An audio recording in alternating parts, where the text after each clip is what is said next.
In rainy weather, Wednesday, March 13th. It was the first rainy day of the trip. As long as the wild geese had remained in the vicinity of Vom Lake, they had beautiful weather. But on the day when they set out to travel farther north, it began to rain, and for several hours the boy had to sit on the gooseback, soaking wet and shivering with the cold. In the morning, when they started, it had been clear and mild. The wild geese had flown high up in the air, evenly and without haste, with Akka at the head maintaining strict discipline, and the rest in two oblique lines back of her. They had not taken the time to shout any witty sarcasm to the animals on the ground, but, as it was simply impossible for them to keep perfectly silent, they sang out continuously, in rhythm, with the wing strokes, their usual coaxing call. "Here, where are you? Here I am. Where are you? Here I am." They all took part in this persistent calling, and only stopped now and then to show the goosey gander the landmarks they were traveling over. The places on this route include Lindersosen's dry hills, Oversholm's manor, Christiansad's church steeple, Blackeskog's royal castle on the narrow isthmus between Eppenmann's lake and Ivo's lake, Reese's mountain's steep precipice. It had been a monotonous trip, and when the rain clouds made their appearance, the boy thought it was a real diversion. In the old days, when he had only seen a rain cloud from below, he had imagined that they were gray and disagreeable, but it was a very different thing to be up amongst them. Now he saw distinctly that the clouds were enormous carts, which drove through the heavens with sky-high loads. Some of them were piled up with huge gray sacks, some with barrels, some were so large they could hold a whole lake, and a few were filled with big utensils and bottles, which were piled up to an immense height. And when so many of them had driven forward that they filled the whole sky, it appeared as though someone had given a signal, for all at once water commenced to pour down over the earth from utensil, barrels, bottles, and sacks. Just as the first spring showers pattered against the ground, there arose such shouts of joy from all the small birds in groves and pastures that the whole air rang with them, and the boy leaped high where he sat. "Now we'll have rain. Rain gives us spring. Spring gives us flowers and green leaves. Green leaves and flowers gives us worms and insects. Worms and insects give us food, and plentiful and good food is the best thing there is," sang the birds. The wild geese, too, were glad of the rain, which came to awaken the growing things from their long sleep, and to drive holes in the ice roofs on the lakes. They were not able to keep up that seriousness any longer, but began to send merry calls over the neighborhood.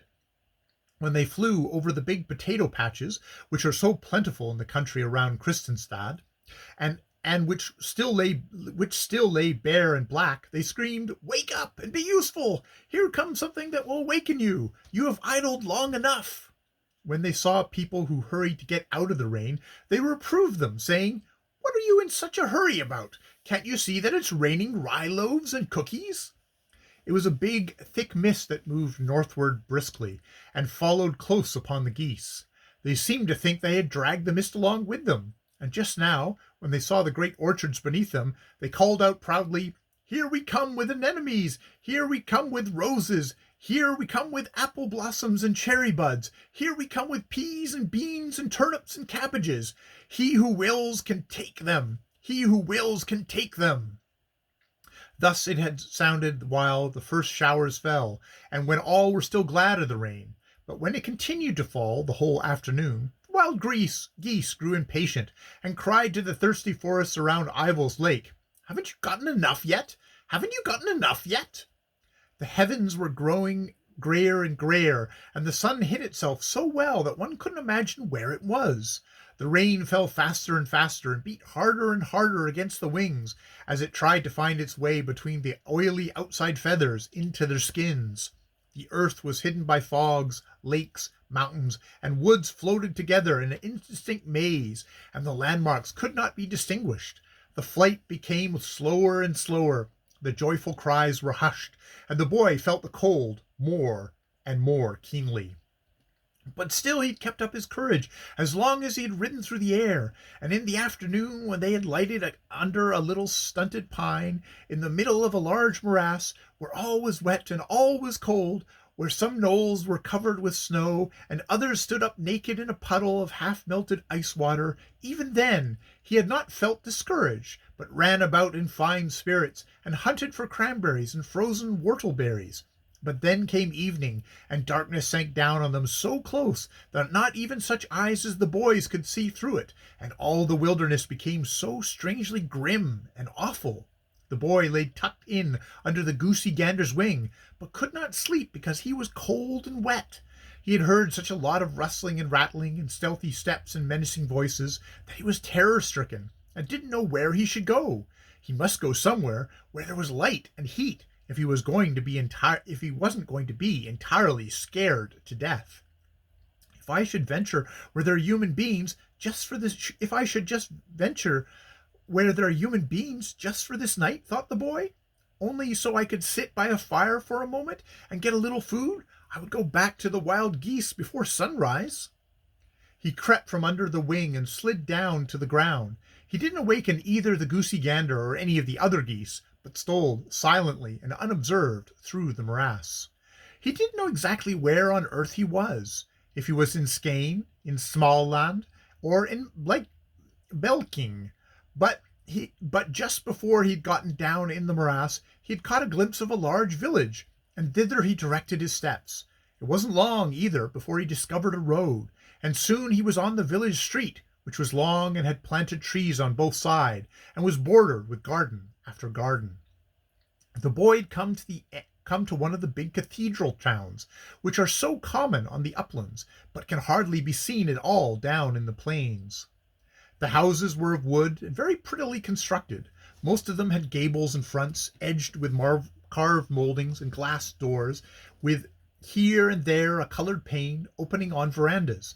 The walls were painted in light oil colors. The doors and window frames shone in blue and greens, and even in reds. While the boy walked about and viewed the houses, he could hear, all the way out to the road, how the people who sat in the warm cottages chattered and laughed. The words he could not distinguish, but he thought it was just lovely to hear human voices. I wonder what they would say if I knocked and begged to be let in, thought he. This was, of course, what he intended to do all along, but now that he saw the lighted windows, his fear of the darkness was gone. Instead, he felt again that shyness which always came over him now when he was near human beings. I'll take a look around the town for a while longer, thought he, before I ask anyone to take me in. On one house there was a balcony, and just as the boy walked by, the doors were thrown open, and a yellow light streamed through the fine sheer curtains. Then a pretty young Frau came out on the balcony, and leaned over the railings. "It's raining. Now we shall soon have spring," said she. When the boy saw her, he felt a strange anxiety. It was as though he wanted to weep. For the first time he was a bit uneasy, because he had shut himself out from the human kind. Shortly after that he walked by a shop. Outside the shop stood a red corn drill. He stopped and looked at it, and finally crawled up to the driver's place and seated himself. When he got there, he smacked with his lips and pretended that he sat and drove. He thought what fun it would be to be permitted to drive such a pretty machine over a grain field. For a moment he forgot what he was like now. Then he remembered it, and jumped down quickly from the machine. Then a greater unrest came over him. After all, human beings were very wonderful and clever. He walked by the post office, and then he thought of all the newspapers which came every day with news from all the four corners of the earth. He saw the apothecary's shop and the doctor's home, and he thought about the power of human beings, which was so great that they were able to battle with sickness and death. He came to the church. Then he thought how human beings had built it, that they might hear about another world than the one in which they lived, of God and the resurrection and eternal life. And the longer he walked there, the better he liked human beings. It is so with children that they never think any farther ahead than the length of their noses. That which lies nearest them, they want promptly, without caring what it may cost them. Niles Holgersson had not understood what he was losing when he chose to remain an elf, but now he began to be dreadfully afraid that, perhaps, he should never again get back to his right form. How in all the world should he go to work in order to become human? This he wanted, oh, so much to know. He crawled up on a doorstep and seated himself in the pouring rain and meditated. He sat there 1 whole hour, 2 whole hours, and he thought so hard that his forehead lay in furrows, but he was none the wiser. It seemed as though the thoughts only rolled round and round in his head. The longer he sat there, the more impossible it seemed to him to find any solution.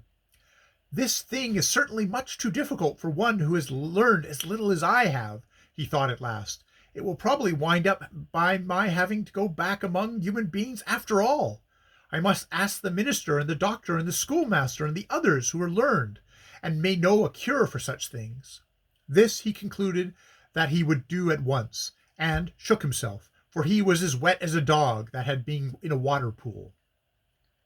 Just about then he saw a big owl came flying along, and alighted on one of the trees that bordered the village street.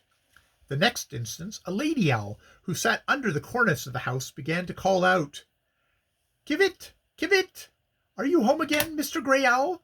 What kind of time did you have abroad?" "Thank you, Lady Brown Owl.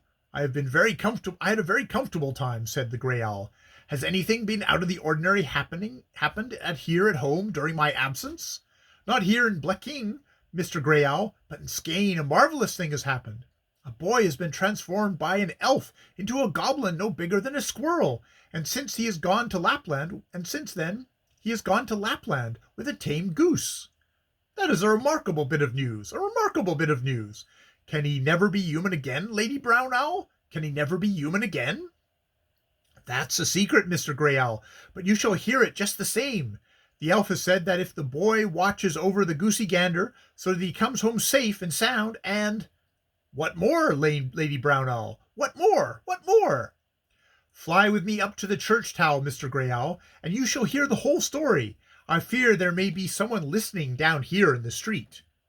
With that the owls flew their way, but the boy flung his cap in the air and shouted, "If I only watch over the goosey gander so that he gets back safe and sound, then I shall become a human being again! Hurrah, hurrah! Then I shall become a human being again!" He shouted hurrah until it was strange that they did not hear him in the houses. But they didn't, and he hurried back to the wild geese, out in the wet morass, as fast as his legs could carry him.